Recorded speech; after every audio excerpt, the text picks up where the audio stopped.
Good evening. Firings and a request for an investigation causing some issues within the Saginaw Intermediate School District. Two longtime employees were recently fired following an investigation.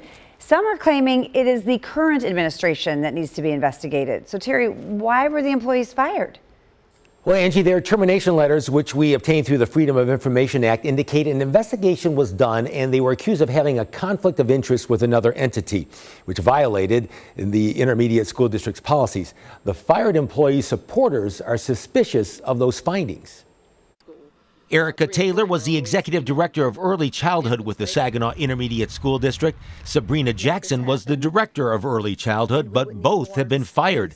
The district says it did an external third-party investigation, which found both Taylor and Jackson had conflicts of interest in approving contracts with Guided Grace Family and Youth Services in Saginaw, indicating at one time they approved payments to the entity above the board-approved contract. The investigation also found the woman had personal contracts with Guided Grace. In Jackson's case, her termination letter states she accepted $10,000 in payment. The probe claims these personal contracts or conflicts of interest were not disclosed to the board or any supervisor. It also states the women showed they were not honest when questioned. The district notifying staff of the firings, writing it has referred the matter to the appropriate oversight agencies, including the Federal Office of Head Start, a state agency, and the Saginaw County Prosecutor's Office for review in accordance with state and federal grant requirements. Taylor and Jackson have their supporters who say the educational leaders' firings are the last straws in a series of shakeups at SISD since Jeff Collier became superintendent in 2020. When he began to see that I wasn't following him with blind leadership, just following him blindly, I feel like I became targeted. Amanda Weston began working for SISD in 2017, but was fired in 2022, she claims, for trivial reasons. There was a lot of times I would stand up against some of the bullying that was taking place. Where if you don't go along with them and the agenda that they're pushing, they will target you and get you out of there. Keisha Montgomery also worked at Saginaw ISD but left in 2023.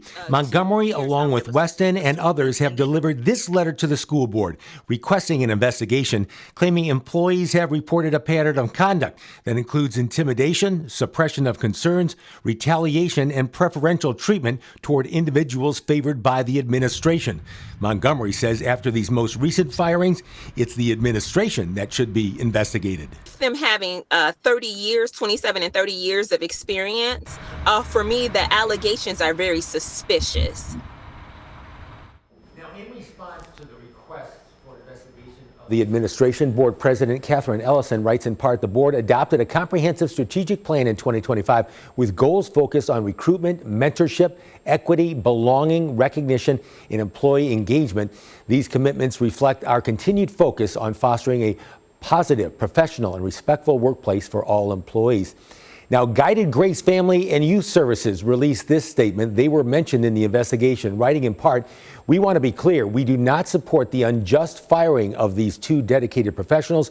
We strongly believe in due process and fair treatment, and we condemn any mishandling of information or processes that may have led to this outcome. I could not reach Erica Taylor or Sabrina Jackson for comment.